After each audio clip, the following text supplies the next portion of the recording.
여러분 안녕히 주무셨습니까? 참 좋은 아침입니다. 오늘 2017년 5월 1일 월요일입니다. 말씀으로 드리는 오늘의 번제 에스더서 7장 말씀으로 같이 합니다. 에스더서 7장 1절부터 우리 7절까지만 같이 읽겠습니다. 시작.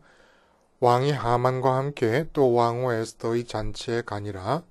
왕이 이 둘째 날 잔치에 술을 마실 때에 다시 에스더에게 물어 이르되 왕후 에스더여 그대의 소청이 무엇이냐 곧 허락하겠노라. 그대의 요구가 무엇이냐 곧 나라의 절반이라 할지라도 시행하겠노라. 왕후 에스더가 대답하여 이르되 왕이여 내가 만일 왕의 목전에서 은혜를 입었으며 왕이 좋게 여기시면 내 소청대로 내 생명을 내게 주시고 내 요구대로 내 민족을 내게 주소서. 나와 내 민족이 팔려서 죽임과 도륙함과 진멸함을 당하게 되었나이다. 만일 우리가 노비로 팔렸더라면 내가 잠잠하였으리다.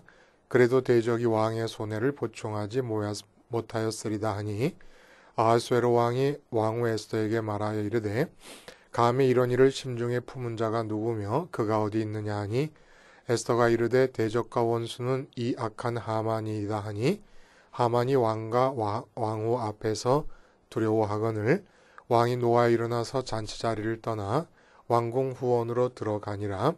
하만이 일어서서 왕후 에스더에게 생명을 구하니 이는 왕이 자기에게 벌을 내리기로 결심한 줄 알미더라. 오늘 우리가 함께 읽은 말씀 중심으로 마음 먹기에 체하면 약도 없다라는 제목의 하나님 말씀 증거합니다. 마음 먹기에 체하면 약도 없다. 마음을 먹는다라고 하는 거 뭐 따로 설명이 필요하지 않겠습니다만은 그래도 그 의미를 다시 한번 되새겨 보면 사전에는 무엇을 하겠다는 생각을 하다 이렇게 나와 있습니다. 그러니까 다시 이제 한번 다른 말로 표현해 보면은 같은 뜻을 다른 말로 표현해 보면 마음 먹기라는 것은 나 스스로가 구체적인 행동으로 옮길 내용을 생각하는 것입니다. 행동으로 옮길 생각을 갖게 된 상태, 이게 마음 먹기예요. 근데 대부분 어떨 때 이런 말을 씁니까? 내 마음 상태가 수세에 몰리던 상태에서 적극적이고 능동적으로 전환하여 생각하고 행동하려는 계기, 그것을 바로 우리는 마음 먹기라고 얘기를 합니다. 단호히 결정하여 행동한다든지 주어지는 대로만 반응하지 않고 스스로 나서기로 결심하는 순간 마음 먹기라고 얘기를 하는 거예요. 그래서 이 마음 먹기라고 하는 말 너무나 많이 써요. 인생사가 마음 먹기에 달려있다.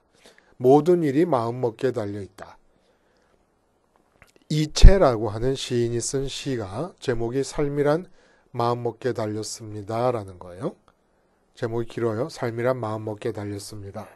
그 시가 어떻게 되냐면 오늘 우리가 살아있는 것은 신의 뜻일지 몰라도 오늘 우리가 무엇을 해야 할 것인가는 우리 자신의 뜻입니다. 오늘 우리 앞에 놓여진 이 길은 어쩔 수 없는 운명이라 할지라도 그 운명을 어떻게 받아들이냐 하는 것은 우리 의지에 달려 있습니다. 이제 앞부분이에요. 뒷부분까지 다 읽을 필요는 없을 거라고 생각 들고. 여러분, 그렇습니까? 우리 그런 말이에요. 10년 묵은 채증이 쑥 내려가는 것 같다. 뭐 좀 과장해서 100년 묵은 채증이 쑥 내려가는 것 같다. 이런 얘기들을 합니다. 인생의 채증이 어디서 생겨요? 체한다는 것은 먹는 일에서 생기는 거지요. 인생의 채증은 마음 먹기에서 생기는 겁니다. 무슨 일이든지 마음 먹기에 달려있다라고 얘기하지만 오늘 우리가 살아있는 것이 시인 이채의 말대로 신의 뜻이라고 한다면 오늘 우리가 무엇을 해야 할 것인가도 우리가 마음먹어서 될 일이 아니라는 겁니다. 그래서 걱정거리가 생기고 염려거리가 생기고 미움이 생기고 분노가 생기고 뿐입니까? 시기와 질투와 두려움과 불안과 행복과 기쁨과 평강, 만족 이런 것에 반대편에 서 있는 마음의 상태가 뭡니까? 체증이라는 거예요. 체증. 그럼 뭘 먹다가 체한 겁니까? 마음 먹다가 체한 겁니다. 절대로 이 세상의 우리 삶에 대해서 우리는 우리가 마음을 먹어서는 안 돼요. 마음을 먹는다는 게 뭐라고요? 어떤 구체적인 행동을 하기 위한 생각을 하는 것이에요. 절대로 마음 먹어서는 안 돼요. 그거 다 체하는 거예요. 그래서 평생 체증에 걸려서 살고 있다는 겁니다. 근데 이 마음 먹기에 체하면 이 세상 내에서는 약이 없습니다. 이 체증을 보죠. 물 마시다 체하면 약도 없다라는 말이 있지 않습니까? 마음 먹기에 체하면 약도 없습니다. 이 인생은 뭐든지 마음 먹게 달려있는 게 아니라 뭐든지 하나님의 마음을 먹어야 된다는 겁니다. 어떻게 하나님의 마음을 먹을 것인가? 우리가 살아있는 것이 하나님의 신의 뜻일진 몰라도 오늘 우리가 무엇을 해야 할 건가는 우리 의지에 달려있다. 이거는 진짜 아닌 거예요. 반드시 삶이 체하게 됩니다. 마음 먹기에서 체하게 돼서 우리가 해야 될 일은 하나님의 마음을 먹는 것입니다. 하나님의 마음을 먹어야 삶의 체증이 사라집니다. 삶이 통합니다. 하나님의 마음을 먹어야. 그래서 세상적인 기준이 아니라 진짜 참 형통은 하나님의 마음을 먹을 때 가능하다는 거예요. 근데 이상한 것은 내 마음 먹는 것은 내 마음이니까 내가 무엇을 해야 되겠다라고 결정하면 되는 것이에요. 그러나 하나님의 마음은 내가 무엇을 해야 되겠다고 한다 해서 그것이 하나님이 결심하는 것은 아니지 않습니까? 여기서 우리가 중요한 것은 하나님이 이미 결정해 놓으시고 결심한 것을 받아들이는 것이 하나님 마음을 먹는 것이 된다는 겁니다. 하나님의 결심을 받아들이는 것이 인생이지 내가 결심해서 사는 게 아닙니다. 우리가 이 점을 분명히 해야 돼요. 내가 결심하고 살았기 때문에 이렇게 내 삶에 체증이 있는 거예요. 마음 먹기에 체한 겁니다. 오늘 본문은 하나님의 마음 먹기를 어떻게 할 수 있는가라는 것에 대해서 가르쳐주고 있고 마음 먹기에 체한 사람의 또 예가 나오고 있는 겁니다. 그 마음 먹기에 체한 예가 하만이지요. 마음만 먹으면 다 되는 상황에 되는 자리에 있었습니다만은 그 마음 먹기에 체하고 맙니다. 체증이 심해지다 보니까 그냥 죽고 말아요. 반면에 에스더가 나오고 에스더가 끌어안고 아니면 등에 업고 있는 유다인에 대한 얘기가 나옵니다. 오늘 이 한 번도 스스로 등장하지 않고 있는 유다인, 단지 언급만 되고 있는 이 유다인이 오늘 본문에서 하나님 마음을 먹는 모습을 우리들에게 보여주고 있다는 거예요. 에스더가 하나님의 마음을 먹는 것은 물론이고 유다인들이 하나님의 마음을 어떻게 먹는가라는 것을 보여주면서 우리가 하나님의 마음을 어떻게 먹을 것인가를 가르쳐주고 있다는 겁니다. 오늘 본문을 보면은 드디어 두 번째 왕후 에스더가 베푸는 연회가 이제 시작이 됐어요. 거기에 왕과 하만 둘만 초대가 됩니다. 그리고 왕은 다시 한번 에스더에게 다그칩니다. 네가 원하는 소원이 뭔지 빨리 말하라. 그랬더니 이 에스더가 이제 드디어 자신을 포함하여 유대 민족을 멸절시키려는 흉계가 이 나라 안에 진행되고 있다는 사실을 왕에게 고발합니다. 왕이 놀라는 거지요. 아니, 내 왕후, 내 아내 에스더와 에스더가 속한 민족을 말살시키려는 흉계가 듣도 보도 못했는데 이게 무슨 말이냐 하고 깜짝 놀라고 막 분노가 치밀어 오릅니다. 그래서 놀라고 화가 난 이 왕이 도대체 이 나라 안에 그러한 극악한 왕후를 죽이려는 그러한 계획을 세운 자가 도대체 누구냐라고 묻자 에스더가 함께 연애에 참여하고 있던 하만을 지목하게 됩니다. 이에 왕의 분노가 극에 달하게 되는 거예요. 그래서 분노를 사귀느라고 왕궁 후원으로 나가게 됩니다. 그러자마자 하만은 그 중동 사람들이 비스듬하게 누워서 식사를 한다 그러지 않습니까? 옆으로 모로 누워서. 근데 그렇게 누워서 있던 에스더에게 매달려가지고 에스더의 옷자락을 붙잡고 목숨을 구해달라고 사정을 하게 될 때 왕궁 후원으로 나갔던 왕이 다시 들어와서 그 장면을 보게 됩니다. 그러면서 뭐라고 더 극에 달하는 화를 내느냐 하면은 이제 내 앞에서 네가 왕후를 죽이려고 하다가 이제는 내가 보는 앞에서 왕후를 겁탈하려고 하느냐? 라는 말이 왕의 입에서 떨어지자마자 친위대가 쏜살같이 달려들어서 하만을 보자기로 씌워버리고 끌고 나갑니다. 이때 신하들 중에 하나가 하만의 집에 모르드게를 달아 죽이려고 세운 나무 기둥이 있습니다. 라는 말을 하자 왕이 그 나무 기둥에 하만을 매달아 죽여라. 라는 내용까지가 오늘 본문의 내용이라는 거예요.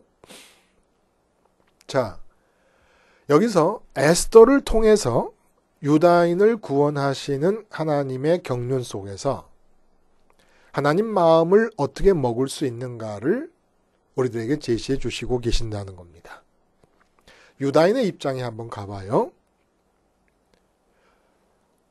유다인이 멸절되도록 왕의 조소가 내려져 있는 이 상태에서 유다인은 스스로가 어떻게 자기들이 마음을 먹든지 간에 멸절의 위기를 벗어날 길이 없습니다. 왕의 조소가 내려져 있기 때문에 왕의 결정, 왕의 마음이 담긴 조소가 유다인 멸절로 결정되어 있기 때문에 내가 마음을 어떻게 먹는다고 해서 될 일이 아니라는 거예요. 이 세상 삶이라는 게 그렇다는 겁니다. 왕이 다스리는 왕국에서 사는 것과 같아서 왕의 조소가 내려진 내용에 대해서는 내가 아무리 마음을 어떻게 먹는다고 해도 그 상황을 변개시킬 수가 없는 겁니다. 내 마음 먹기랑 아무 상관이 없는 거예요. 그래서 내가 마음 먹은 대로 되는 게 하나도 없는 겁니다. 말들은 그렇게 하지만 실제로 인생은 마음 먹기에 달려있다. 뭐든지 인생의 모든 일이 마음 먹기에 달려있다. 이렇게 얘기하지만 실제로 마음 먹은 대로 됐다 그러면 이 세상에 재벌 아닌 사람이 누가 있고 대통령 아닌 사람이 누가 있고 서울대 들어가지 못한 학생이 누가 있었겠으며 모두가 다 성공하죠. 마음 먹기에 달려있는 것이라면. 근데 마음 먹어도 유지도 되지 않을 뿐만 아니라 마음 먹는다고 해도 되지도 않는 거예요. 그러니까 마음 먹는다는 건 내가 이제부터는 잘해봐야지 라고 마음 먹었는데 왜 언짢게 됩니까? 내가 마음 먹은 대로 상황이 안 되니까 체하는 거예요. 그러니까 걱정이 생기는 겁니다. 내가 이제부터 날마다 얼마씩을 벌어서 저축해가지고 5년 뒤엔 얼마를 예를 들어 5억을 모아야지. 근데 마음은 먹었지만은 세월은 지나가는데 5억을 모으기에는 너무나 멀어요. 그러니까 5억을 벌어야 되겠다라고 하는 기준에 비추어 볼 때 삶이 너무나 모자라는 삶이 되다 보니까 걱정, 근심, 염려, 불안, 불만이 생기는 겁니다. 마음은 먹었는데 마음 먹은 대로는 되지 않으니까 채증이 생긴다는 거예요. 그 왜 그래요? 이 세상판은 원래 하나님 마음대로 움직여지는 것이지 내 마음대로 움직여지는 게 아니기 때문에 그렇다는 겁니다. 유다인들이 어떻게 살아났습니까? 지금 어떻게 상황이 전개되고 있느냐 하면 에스더가 왕 앞에 나타났을 때 늘 보던 왕후 아닙니까? 근데 그날은 그 왕후 에스더가 정말 마음이 다 뒤집어질 정도로 이쁘게 보이는 겁니다. 그래서 늘 보던 왕후 그 전에는 내가 네가 원하면 나라의 절반이라도 주겠다는 말을 안 했던 것 같아요. 근데 이번 이 사건과 연관지어서 에스더가 나타났을 때는 왕이 얼마나 이뻐 보였냐면 왕후가 나라 절반이라도 원하면 주겠다라고 말할 정도로 예쁘게 보인 겁니다. 자, 이제 에스더가 그렇게 이뻐요. 그래서 원하는 것을 말하라 그랬어요. 그랬더니 왕 앞에 갑자기 왕후가 무릎을 꿇으면서 나를 살려주세요 그러는 거예요. 깜짝 놀라죠? 아니 페르시아 제국의 왕이 나라 절반이라도 줄 정도로 원하기만 하면 이쁘게 여기는 그 왕의 아내가 갑자기 내 목숨을 살려주세요 그러니까 눈이 휘둥그레지지 않았겠습니까? 그러면서 에스더가 하는 말이 나와 내가 속한 민족 전체를 죽이려는 흉계가 이 나라 안에 지금 퍼지고 있습니다. 왕이 얼마나 놀랬겠습니까? 그게 무슨 말이냐? 그랬더니 유다인을 멸절시키는 흉계가 있다는 겁니다. 누가 이런 짓을 꾸몄느냐? 하만이 꾸몄다는 겁니다. 유다인은 여기 참석도 안 했어요. 근데 유다인이 살아납니다. 왜 그래요? 에스더와 같은 종족이라는 것 하나 때문에. 근데 왕이 에스더가 나라 절반이라도 줄 수 있을 만큼 이쁩니다. 그래서 에스더와 한 종족인 유다인이 에스더의 등에 업혀서 같이 살아나는 거예요. 이게 기가 막힌 은총적 원리를 우리에게 제시해주고 있는 겁니다. 유다인이 왕의 마음을 사는 방법, 에스더와 한 종족이면 되는 거예요. 사실은 이미 에스더와 한 종족인 유다인들로서는 공짜로 이 죽을 멸절당할 하만이 꾸려놓은 이 위기로부터 구원을 받게 됩니다. 에스더와 한 종족이라고 하는 이유 하나 때문에 왕의 마음을 먹을 수 있게 되어서. 여러분, 하나님의 마음을 어떻게 먹어요? 하나님이 아하수에로 왕이 에스더를 예뻐하듯이 그렇게 예뻐하는 대상을 찾아야 됩니다. 그렇게 하나님께서 마음의 기쁨으로 삼는 대상을 찾아야 돼요. 그래서 그 대상과 한 종족이 되면 됩니다. 그게 하나님의 마음을 내가 얻고 하나님의 마음을 먹는 방법이에요. 하나님께서 이 인간 세상에서 아하수에로 왕이 에스더를 예뻐하듯이 예뻐하시는 존재는 딱 한 분뿐이십니다. 예수님 뿐이세요. 예수님의 공생애의 삶은 성경을 통해서 오늘날 우리와 함께 사시는 예수님으로 우리에게 소개되고 있고 나타나고 함께하고 계십니다. 실제로. 영원히 함께 하시는 거예요. 이 지구가 존속하는 한 예수님은 우리와 함께 하시는 겁니다. 말씀 속에서. 그 예수님 말고는 하나님이 아하수에로 왕이 에스더를 예뻐하듯이 예뻐할 수 있는 존재가 단 한 명도 없다는 것이 이 지구의 비극이었어요.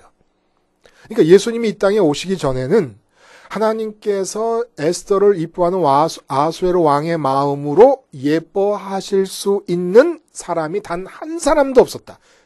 그것이 모두가 다 죄인이라는 말 아니겠습니까? 예수님이 오셨습니다. 하나님의 마음은 당신이 창조한 피조 세계 속에서 특별히 인간 세계 속에서 오직 예수님이라는 단 한 분에게만 마음이 집중되어 가고 있습니다. 그래서 우리 하나님께서 창조하신 이 세계에 사는 피조물들로서는 창조주 하나님의 마음을 얻어야 살아갈 수가 있습니다. 그래야 삶의 채증이 없습니다. 마치 기계를 만든 주인의 본래의 의도를 기계가 잘 받아들여서 소화해내야 기계에 탈이 없는 것처럼 마찬가지 아니겠습니까? 내 삶에 탈이 없으려면, 체증이 없으려면, 체하지 않으려면 하나님의 마음을 먹어야 됩니다. 근데 하나님의 마음은 어디가 있습니까? 아수에로 왕의 마음이 에스더에게 가 있는 것과 마찬가지로 하나님의 마음은 예수님에게 다 가 있습니다. 내가 사랑하는 아들이여 내 기뻐하는 자다. 그리고 요한복음에 보면, 요한복음 1장에 보면은 이 세계에 나타난 것 중에서 예수님으로 말미암지 않은 것이 하나도 없다고 얘기하십니다. 다시 말하면 이 피조의 세계는 사람이고 만물이고 간에 예수님을 향하신 하나님의 사랑의 마음, 예수님을 기뻐하시는 하나님의 마음이 연장되면서 나타난 것이라는 얘기예요. 이 창조 세계 자체가. 그래서 이 창조되어진 세계 속에 사는 존재는 특히 인간 같으면 인격적인 인간으로서는 예수님에게 마음을 두지 않고서는 예수님과 같은 종족이 되지 않고서는 창조주이신 하나님의 마음을 받아내서 삶에 체함이 없는 평강의 삶을 살 수가 없다는 거예요. 내가 돈을 못 벌어서 괴롭다. 마음 먹었기 때문에 그래요. 하나님의 마음을 먹어야 되는데 내가 마음을 먹은 거예요.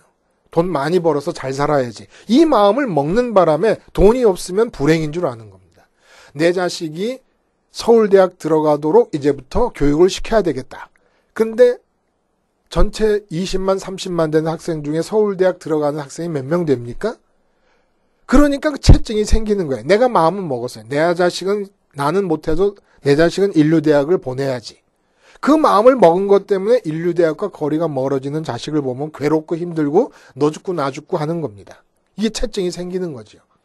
하나님의 마음을 먹어야 돼요. 하나님의 마음을 먹는 것은 유다인이 에스더의 마음을 먹은 것처럼, 아니 아수르의 왕을 먹기 위해서 필요했던 것은 에스더와 한 종족이면 되었던 것과 마찬가지로 하나님의 마음을 먹기 위해서는 하나님의 마음이 가 있는 예수님과 한 종족이면 된다는 겁니다. 이게 바로 오늘 본문의 메시지예요.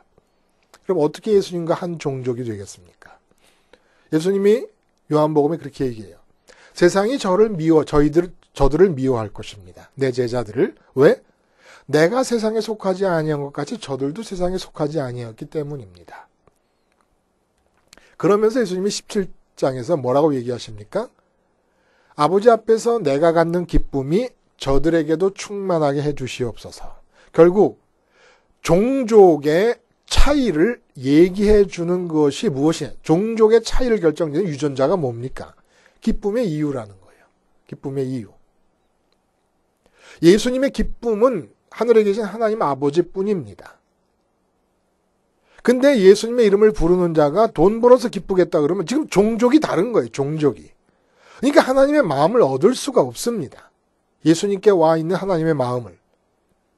예수님과 같은 종족이 되려면 왜 예수님이 그렇게 얘기하셨어요?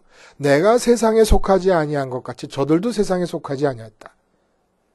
속하지 아니했다는 것은 이 세상에 있는 그 어떤 것들로 내 마음에 기쁨을 삼지 않는다는 얘기입니다. 그게 속하지 않은 거예요. 내가 내 자식으로 기뻐한다면 세상에 속한 거죠. 내가 이 세상에서 승진함으로써 기뻐한다. 그러면 세상에 속한 거죠. 내가 이 세상에 있는 교회 예배당을 멋지게 짐으로써 기뻐한다. 그러면 세상에 속한 겁니다.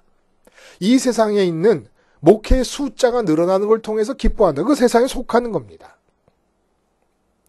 목회 현장을 통해서 기뻐하는 것은 주님께서 말하셨어요. 70인 제자 파송하신 뒤에 귀신 쫓아낸 것으로 기뻐하지 말아라. 이게 이 땅에서 일어나는 일 아닙니까? 하늘에 너희 이름이 등록된 것으로 기뻐해라. 기쁨의 이유는 하늘에 두라는 얘기입니다. 예수님과 한 종족이 되어서 우리 마음이 하늘에 계신 아버지가 예수님에게서처럼 유일한 기쁨이 되는 것이 예수님과 한 종족이 되는 것이고, 그래서 예수님을 향해서 기뻐하시고 아까워하지 않으시고 모든 걸 다 주시는 하나님의 마음이 우리 안으로 들어올 수 있을 만큼 우리가 하나님의 마음을 먹을 수 있게 된다는 겁니다. 그래서 주님께서 우리 마음이 예수님의 마음과 같았고 예수님과 같은 종족이 되게 하시기 위해서 죽으셨습니다. 죽으셨다는 건 뭘 뜻해요? 이 세상의 그 어떤 것도 기쁨이 아니다. 세상에 속하지 않는다는 것이 주님의 십자가를 통해서 죽음을 통해서 나타나요. 부활하셨습니다. 왜 부활하셨습니까?